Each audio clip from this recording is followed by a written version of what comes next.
Mesdames, Mademoiselles et Messieurs, bienvenue, je suis Nada Lamami. Je vous présente le résumé des nouvelles les plus importantes de ce jour. Son Excellence, le premier vice-président de la Chambre des représentants, M. Fawzi Noueri, s'est réuni au sein du comité de liaison de la Chambre des représentants à l'issue des récentes réunions des membres de la Chambre des représentants de la capitale égyptienne, le Caire. En dépit, l'envoyé a informé les députés des résultats de ses entretiens avec la partie internationale pour mettre fin à la crise libyenne. La réunion a également porté sur l'activation du rôle du Conseil des représentants et la réunification afin de sortir de la crise que traverse le pays. Son Excellence M. Abdallah Al-Masri, président de la Chambre des députés, a rencontré le contrôleur des services financiers à Benghazi, M. Tarek Delbi, en présence du contrôleur financier du Parlement. La présidente du Diwan a discuté avec M. Delbi des aspects de la coopération entre les bureaux et de la Chambre des représentants et du contrôle des services financiers à Benghazi, notamment en ce qui concerne les comités émanant du Conseil pour examiner et régler la situation et son personnel et le secteur public de l'État.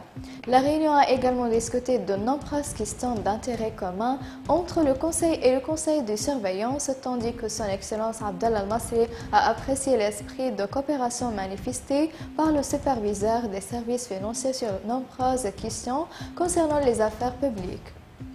Le membre du Parlement, Mohamed Labani, a confirmé que le Conseil est le seul organe légitime élu en Libye, soulignant que le gouvernement de réconciliation soutenu par la communauté internationale est inconstitutionnel et n'a pas encore obtenu la conférence du Conseil. Labani a expliqué que ce gouvernement inconstitutionnel voulait et espérait l'autorité dans la gestion des affaires publiques et le gaspillage des fonds publics ainsi que la résistance des forces armées à atteindre leur compte de la capitale et avait échoué dans la lutte contre le terrorisme et la corruption dans le sud et l'ouest de la Libye.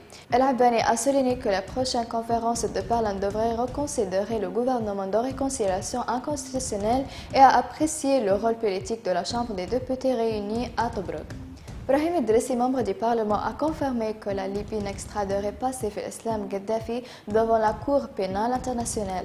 Idrissi a expliqué que Saif al-Islam est couvert par un ministère du général publié par la Chambre des représentants, considérant que ce qui s'est passé en 2011 a été une sédition.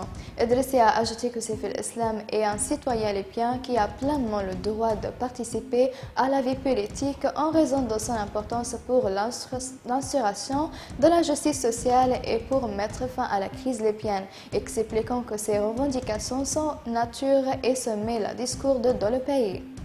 Mesdames et messieurs, merci pour votre attention et au revoir.